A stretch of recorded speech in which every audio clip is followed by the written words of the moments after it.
किसी ने कहा था दोपहर को सुला देती है बच्चों को वो इस डर से गली में फिर खिलौने बेचने वाला ना आ जाए।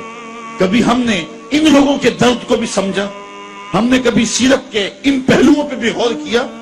आज हम अपनी बेटी की शादी करते हैं तो उसका जहेज चारपाइयों पे बिछा देते हैं, और हमारे देहातों में रिवाज है कि खातून को कहते हैं कि जाओ पूरे मोहल्ले में, पूरी बस्ती में जाके ढंडोरा दे दो कि बेटी का जहेज देख जाओ। यार दिया तो अपनी बेटी को है और तोहफा दे रहे हैं, लोगों क्यों दिखला रहे हैं? सिर्फ दाद वसूल करने के लिए। मलिक साहब ने, खान साहब ने, चौधरी साहब ने हद कर दी, कमाल कर दी, बढ़ा दिया, अपनी बेटी का घर भर दिया। यार तुमने तो दाद वसूल कर ली। चौपालों में, बैठकों में तस्करा भी चला, तंदूरों पे औरतें बातें भी करने लगी, तुम्हारे नाम के झंडे भी गड़ गए, लेकिन तुमने न सोचा तुम्हारी बेटी का जहेज देखने के लिए यतीम बच्चियां भी आई, तुम्हारी बेटी का जहेज देखने के लिए उस बूढ़े मजदूर की बेटियां भी आई जो सुबह उठ करके मजदूरों वाले अड्डे पे जाके बैठ जाता है और उसको बूढ़ा समझ के कोई कबूल नहीं करता, और वो कहता मुझे 10 रुपए कम दे देना, मुझे साथ ले जाओ, लेकिन उसको कोई साथ ले जाने के लिए तैयार नहीं होता।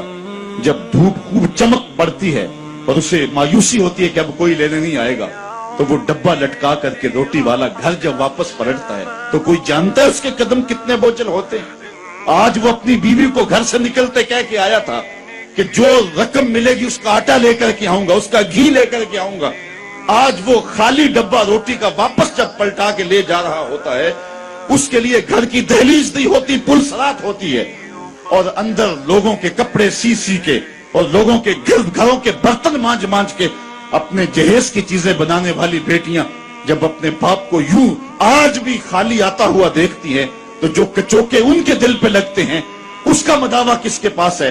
तुमने तो दाद वसूल कर ली, लेकिन तुम्हारी बेटी का जहेज देखने के लिए उस मजदूर की बेटियां भी गई। तारा टूटता सब ने देखा, ये ना देखा एक ने भी, किसकी आंख से आंसू टपका, किसका सहारा छूट गया। काश के उन दर्दमंदों का भी हमने हाल पूछा होता और उन दुखियों के रिश्ते हुए जख्मों पर भी हमने मरहम रखी होती और हुजूर की सीरत के पैगाम को हमने समझा होता।